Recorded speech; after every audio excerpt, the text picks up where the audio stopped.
Okay, so here we are, ready to head out into Sapphirl Tower.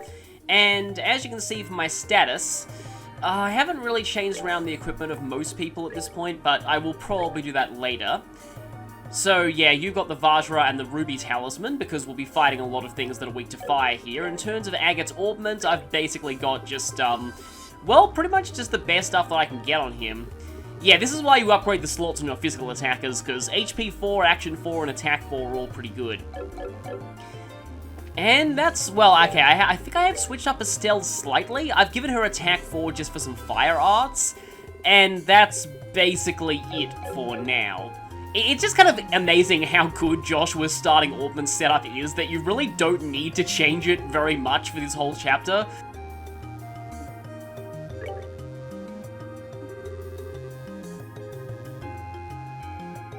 But, let's go.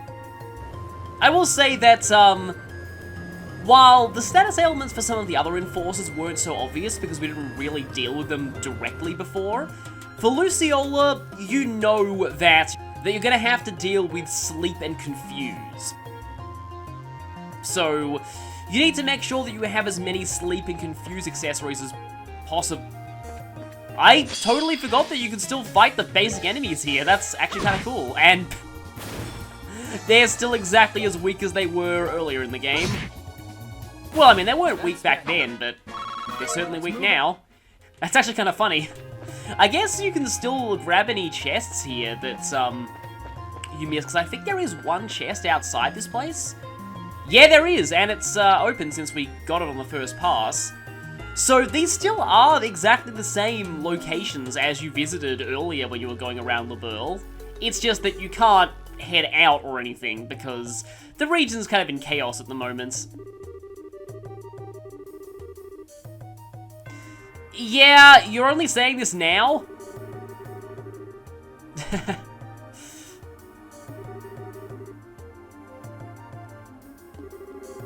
This is just making me think because I actually saw Inception on TV recently, and I guess it's kind of similar. Architects creating crazy, fantastical dreamscapes designed as mazes to confuse people. But regarding mazes, Sapphirl Tower is actually kind of interesting. And you'll quickly see why as we go through. But as always check behind the teleporters. Never ever fail to do that. And hi there, blue things. That's annoying. I wish I had Evil Eye ready. But yeah, these things are Broken Piece B. So, okay, they're not even going for something like, Crimson or Jade. They're just, like, Broken Piece Blue. You'd think they'd be S, but no.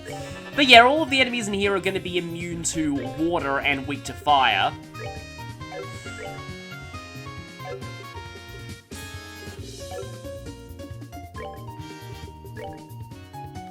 Oh hey, I can cancel you though.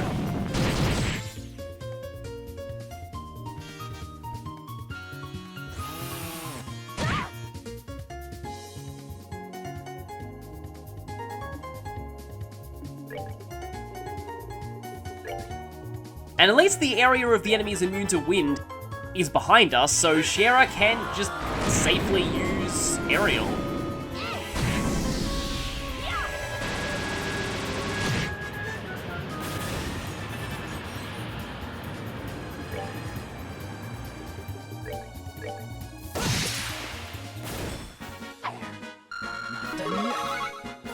And as always, Agate should level up pretty quickly here, and we get a lot of blue Seathith.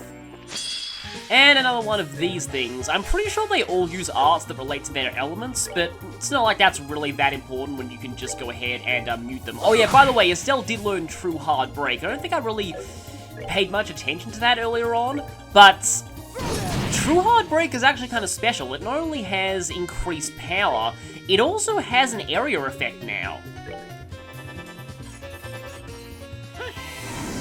Which can be kind of useful when you've got multiple enemies trying to cast at once.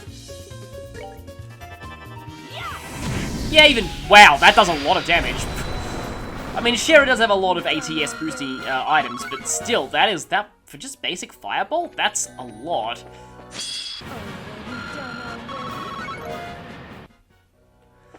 And as usual, making sure to fight everything I can just to get Agate caught up. I almost feel like the enemies, like, on average, are getting weaker as we go through these towers, because they're not... I'm gonna go ahead and check their levels. Yeah, Altered Space has its own section. Okay, their levels are going up slightly, but I guess we're just gaining power faster.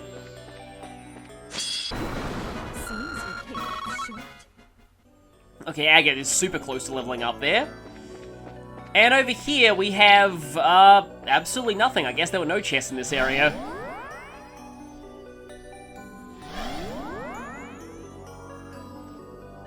And now let's keep on going. Just a few more of these. Nice. Okay, I actually do think that Schera learns her second S-Craft at level 72. So I want to obviously try and get to that before the boss. Finally, chests. As you try and open the empty chest, you break part of the corner off. Hoping nobody notices, you put the piece back down and briskly walk away.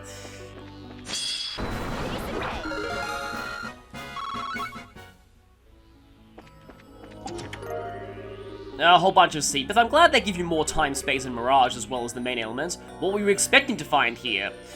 Well, not really Seepeth. Insulating tape? The chest is but an empty husk now. Do not mourn, for it is the fate of all things. EP charge. Treasure chest advertising for the low price of 900 mira per month. Well, I mean, they already advertised trails in the chest in an earlier chest.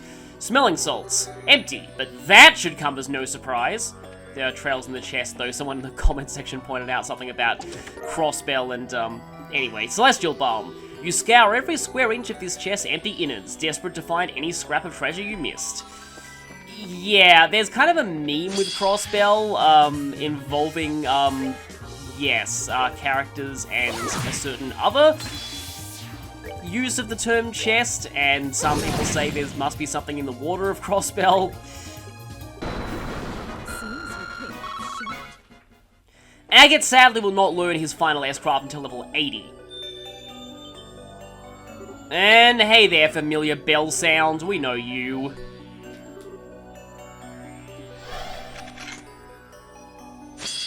And so it's forced fight time. We have a Gundol B, and calls for backup when it sustains damage. Okay, so if we do this right, we might not, give it a chance to call for backup, but not really sure if that will end up working. Let's see. I guess I can try going for Napalm Breath. Do I have, like, just regular... No, I don't even have Force at all, because you kind of need some, Wind Quartz for that. Oh, now I'm remembering how much trouble these things gave me in the Grand Cell sewers. I didn't expect that fight of all things to give me trouble, but it really did. Yeah, that one was actually kind of a pain. But I suppose you can see here how the difficulty is definitely evening out, and it's probably because we're so much stronger now than we used to be. I suppose a lot of the early game fights fall under the TV trope's definition of early bird boss, a fight that's more difficult for your weakness rather than the enemy's strength. And I do think it relates to, well, one, the multipliers on hard mode. I guess, like, the higher level quartz let you catch up with those multipliers on enemies a lot faster. But also just, you get more and more access to more overpowered mechanics later on, especially from these higher tier quartz. And it is also the fact that you are basically forced to fight enemies at FC endgame levels with FC early game tier arts. Thanks to the whole Orbment reset.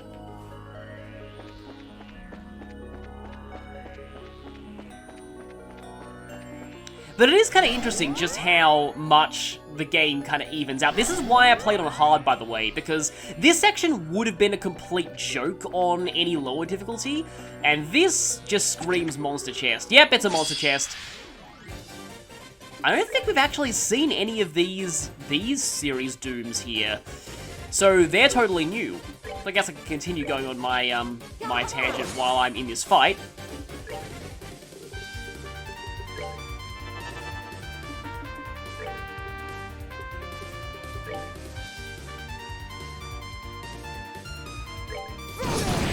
So, like, hard mode had that odd dilemma of the early game is brutally hard for all the wrong reasons, but if I didn't play on hard, then late game would be a complete joke, and I really don't want that, because I guess I can start talking about this now. I absolutely love the Enforcer fights. I mean, you can probably tell that already, but to me, like, I hate to bring up an example from another game, because I feel like this game is good enough to stand on its own, but I guess I can just, because it's obscure enough, I guess bringing in other examples can help clarify some things. I liken them a lot to the Organization 13 fights in Kingdom Hearts 2. They're climactic from a story standpoint. These antagonists are built up for basically the whole game, and then you finally get to fight them, and the moment when you do, it's just, like, they're just such great fights. They're challenging, but not overtly cheap. They're all really unique. They all have, like, interesting gimmicks to them. They really reflect the personalities of all of these villains. Just, I always look forward to this part of the game. And I know that some people don't like this section of the game because it's basically just 4 dungeons back to back and no exploring or side questing or anything like that. And I can see why that could kind of annoy some people. But on the other hand, just the cool aesthetic of these dungeons, the fact that the plot is really moving forward, and again, the Enforcer fights, just all of that combined, I just truly love this part of the game, and I'm so excited to finally show it to you all.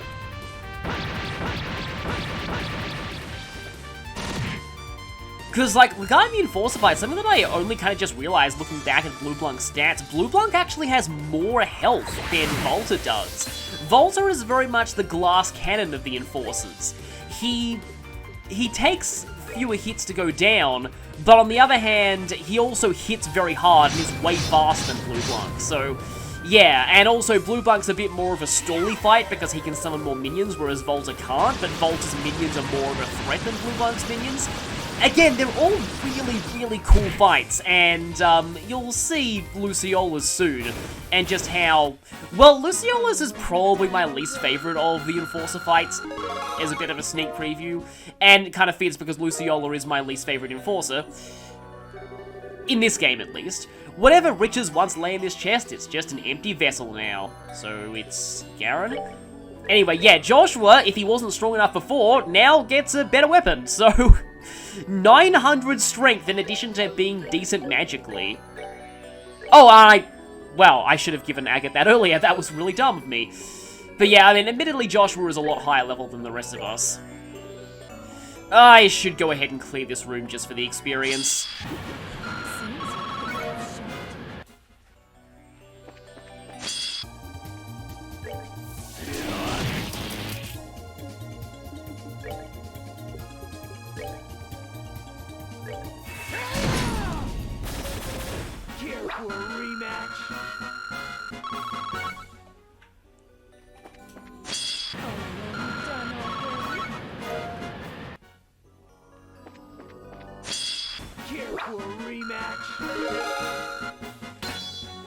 Okay, Spiral Edge 2, that's nice, because that's a delay attack. And Schera is 1 level off getting her second S-Craft, which I'm looking forward to showing, because it's kind of an interesting one. But now I can talk about another tangent here, after I get through these chest quotes. 5 more minutes. Celestial Balm. As you open the empty chest, it creaks loudly, probably cursing you out in its native tongue. It's another good one. They are still putting some unique quotes in here, which, I mean, is kind of impressive considering that there are probably, like, about I'd estimate there's maybe, like, around 100 chests in this whole chapter. This chest is out of service. Please come back during business hours. And Curia Balm. The chest seems happy to see you again. So, as we approach this monolith, yep, there's even more enemies. This one's a little bit more complicated than the first. This guy has a couple of arts casters assisting him. So you've probably figured out what the deal is with Sapphirl Tower's Altered Space now. This place is just one big straight line. So, to use the, like, I don't like this. Oh, I thought that was a full area thing. This isn't Lawrence's, Anti-Sep 0. But yeah, at the risk of making an overused joke, this is the Final Fantasy 13 tower, which honestly, like, yeah, I actually don't mind Final Fantasy 13 as a game, although it does help that I had kind of good memories of it, because I essentially did it as a bit of a co-op run with my sister. Each of us were in charge of the level ups for half the characters, and it was a pretty fun experience overall. And also, Final Fantasy X was also pretty much just linear hallways until the very last segments of the game, so it's not like that kind of thing wasn't done before in the series. But anyway, I'll avoid talking about other games and just go back to the fact that, yeah, this tower is completely a straight line. And in a way, like, I'm kind of okay with that, because it's a nice breather from the previous two towers that were very, very, not like extremely complicated, but definitely on a first time run, they can be pretty confusing. So having a tower that's just basically a linear breather that's more just about fights, which is actually a bit contrary to Disenforce. Estelle's gonna die, isn't she? Yep, there goes Estelle's CP. I mean, I'm not worried about Estelle herself, because I can just revive her, but Estelle's CP is pretty precious.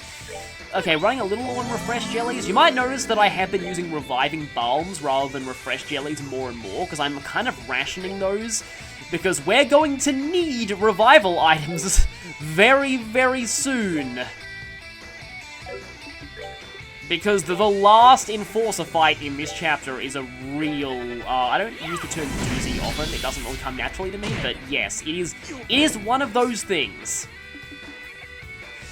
How do I do this? I'm gonna get everyone away from the exploding thing, and actually maybe I can afford to take it out now, because I think only Estelle's in range of the explosion, hopefully.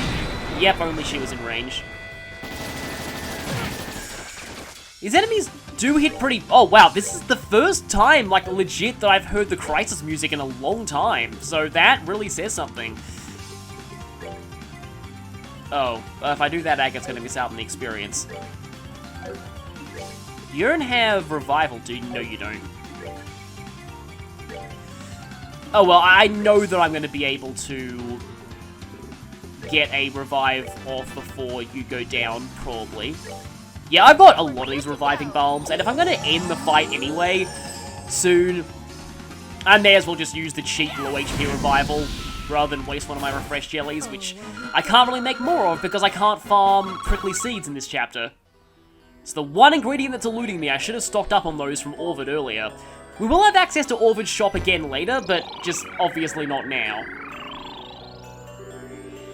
And another one of these things about the Aureole and Seal.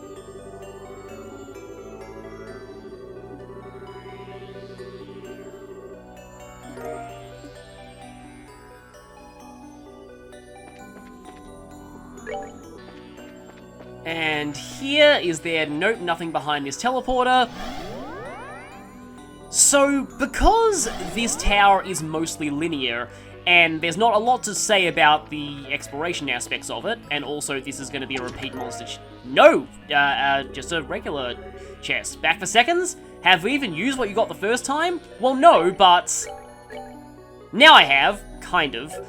Although I'm mostly using Schera for art, so I don't really care too much about her physical attacks right now.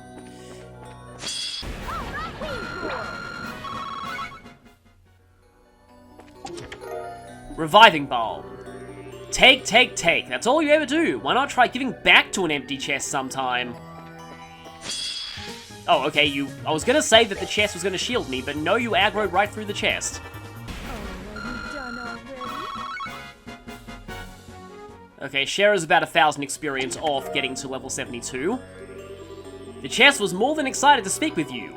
It watched in stunned silence as you simply opened its lid, shook your head, and walked away. Wow. Estelle's being more of a jerk to chest than she usually is. Oh, we have EP charge 3, which is kind of overkill for this point. As I thought, this was more monsters. So, the tangent that I planned to go on here was about the evolution version of the song that plays in the Twisted Towers. That's the name of a Fire Emblem chapter, but I kind of like calling them that. It's a nice alliteration, but yeah. The song, The Hidden True Form. I've talked at length about how much I love the song and just how it really adds to the very strange, otherworldly feel of these towers. So, the Trails in the Sky Evolution games, and in fact there are Evolution remakes for Crossbell as well, but now Crossbell's going to get even more remakes with the Kai versions.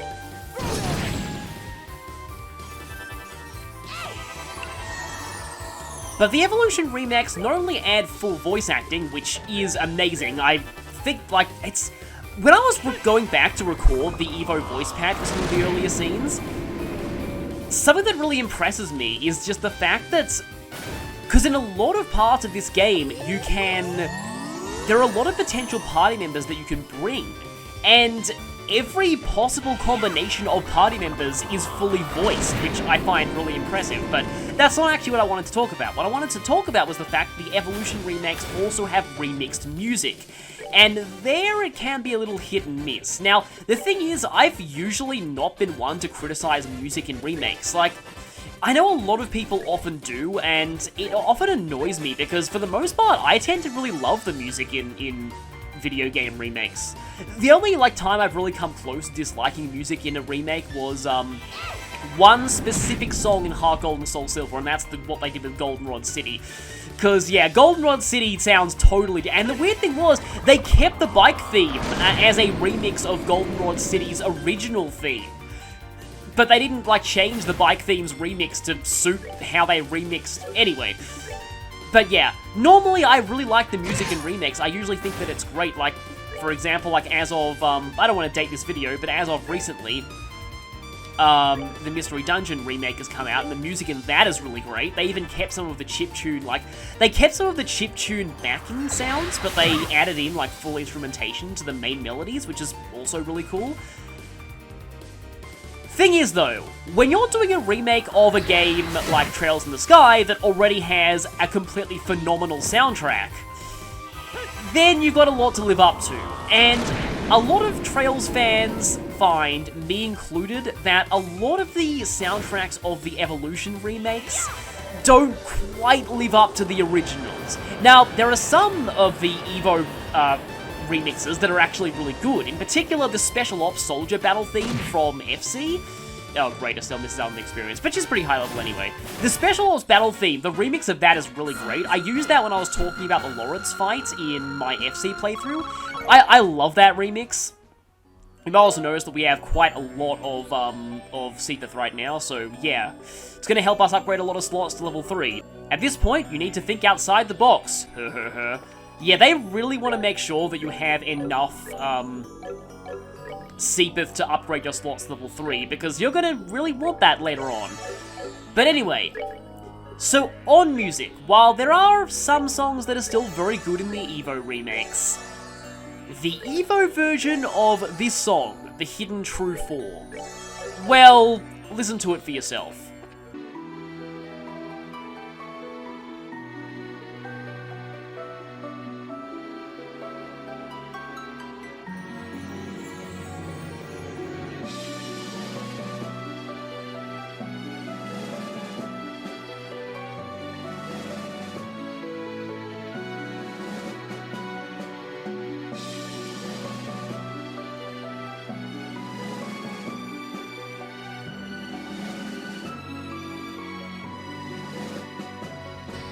I just feel like, in some ways, and I hate to sound pretentious, but I feel like the Evo remix kind of missed the point of the original song. It got rid of all of the, like, that really awesome otherworldly feel, and just turned it into generic orchestral.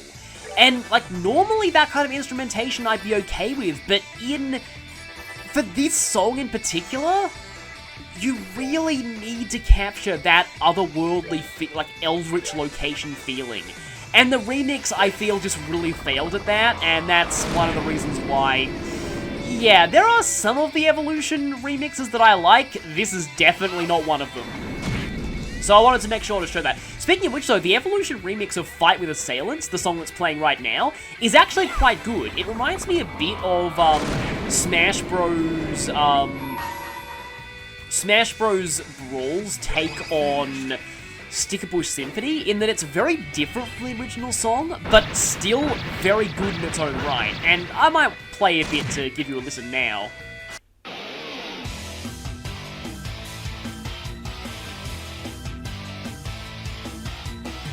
Oh wow, that actually killed that thing too.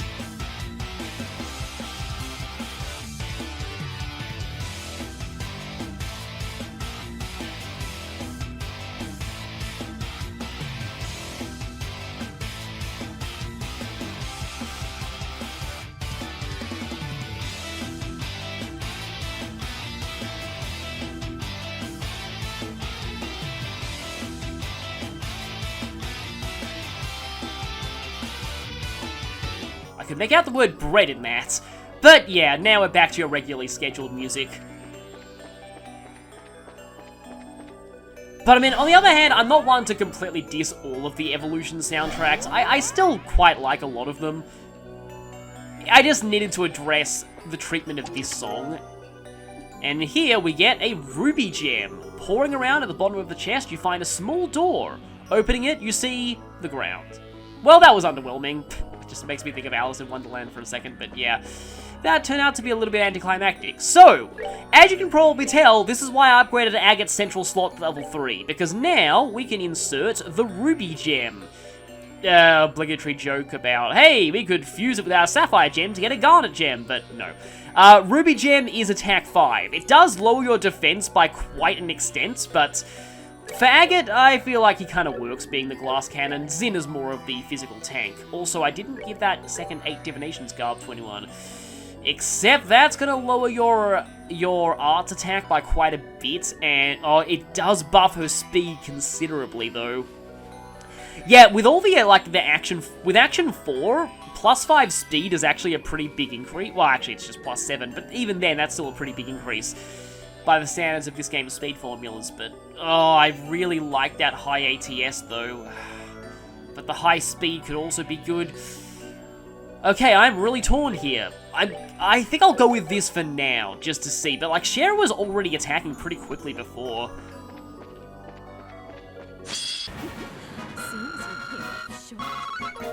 Okay, getting really, really close to that magic level 72 on Schera. Really, really, really want that before the boss.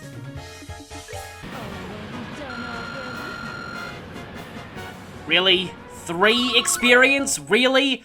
I don't want to fight one of those dooms. Oh, okay, that's not the right level. Oh, it's level 74. I mean, we might still be able to get there. Oh, and I guess this one wasn't guarded by monsters. I'm kind of glad for that, because, yeah, we've already had a few of those fights. Ironically, the third one I actually find the easiest, because in that one, the exploding enemies start far away from you, so they're, well, less of a threat when they actually go boom. Well, that's a big paragraph. With a lot of redactions. Hopefully we'll be able to sort those out soon. Reviving Balm. There's this great story I want to estelle you sometime. We've seen that pun before and it hurt the first time. EP charge 3. This chest is empty as that promise you made. You know which one. What, you mean the promise we made on that day? That's actually a line from Trails of Cold Steel's opening movie. Dogi the Wall Crusher's got nothing on Estelle the Treasure Taker. So yeah, that's an East reference. And yeah, that guy actually is called Wall Crusher. Tier All Balm. A cube has 6 faces, but none of them look as disappointed as yours does right now. That's a pretty nice one. Regina Garda. Once you notice that this treasure chest is slowly protruding its sharp fangs from the edges of its lid, you back away slowly and run. And Sapphire Talisman. Lamenting the lack of items in the chest, you ponder the merits of wearing the chest itself as makeshift armor. I can honestly see that as joke armor in some game. Okay, big long hallway. Yep, this is in fact the end. But, yeah, look at that jerkishly placed treasure chest. Master Beads! Make sure you pick that up, because that's vital for this next fight. Life is what happens between opening treasure chests. That's a good quote, too. So let's go ahead and heal. And I'm kind of torn as to whether I want to grind for Schera's second S-Craft, because it would be kind of appropriate to show it in this fight. It's very unique, I'll just say.